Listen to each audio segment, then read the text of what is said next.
Mula sa net worth na 9.8 million noong 2011, bumagsak ito sa 4.0 million noong 2012.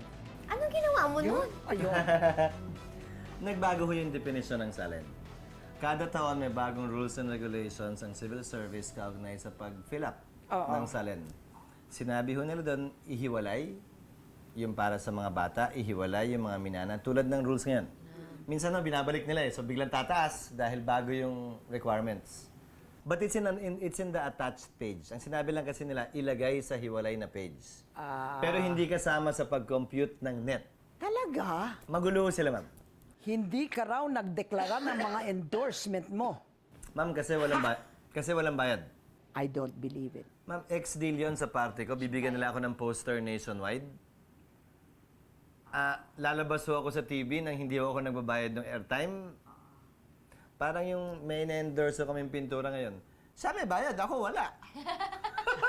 Siyempre, usapan naman yun. Parang nakakahiya naman na maningil pa ako and I'm getting something... Business, dear. In other words, you are paying them for the exposure. That's what you would have gotten. Yes, Ayan. opo. 2013, nakabawi ka raw. Dumoble ang... Oh, bakit mo Ma'am, kasi binago nga yung definisyon. Na naman. The changes, ma'am, usually, yung malalaking magbabago, nagko-correspond yan usually sa pagbabago din ng definition. So it's not something that, you lost money and then you gained money. And May isa lang yata no may binenta akong shares sa isang kumpanya na kumita kami. May isang taon na gano'n. Hindi ko lang Okay. maalala ko alin taon. Pero nakadeclare din ho yun. Tayo muna, sa inyong 2014 SALN, bakit hindi isinama sa computation ng inyong personal properties ang inyong marketable securities na may fair market value na 105,000 pesos? Ma'am, yan po yung minana ko sa tatay ko.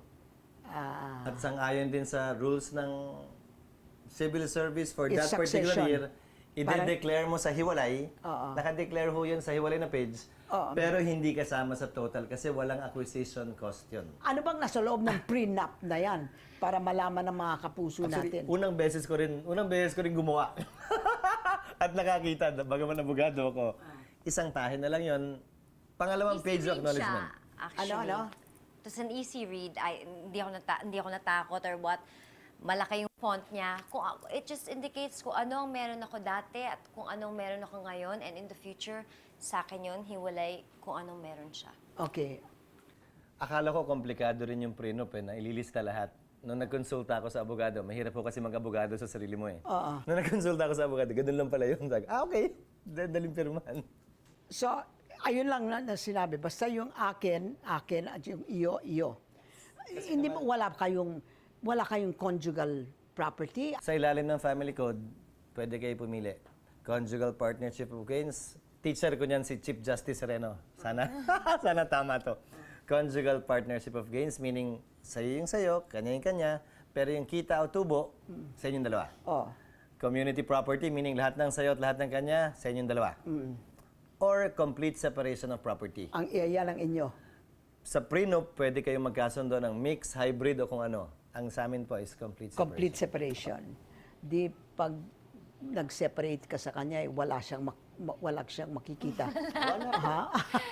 Masaya naman ako. You know, I must admit, awkward talaga nung pinag-usapan. Nakaka-awkward. Pero I feel na nowadays, you have to be smart about certain things and it's less complications. Ayokong nakikipag-away pa tungkol sa pera. Basta kung anong pinaghirapan ko. So in other words, you feel that prenup is more to your benefit than to his. Feeling ko para sa kanya, dahil may anak po siya, may dalawa siyang bata. So, pag dumating yung panahon na may kailangan pag-usapan, ang pangat naman na pag-uusapan, no, hindi akin yan dahil ganito, ganyan. Dapat malinis na lang para, if we love each other, then we love each other, we're together, di ba? Pero pag naghaluan ng pera, ang pangit eh. So, kung ano na lang po yung pinaghirapan ko sa trabaho ko, yun yung sa akin. Kung anong yung sa'yo, sa'yo. Si Hart, kung gustong pumasok sa politics, Ayoko pong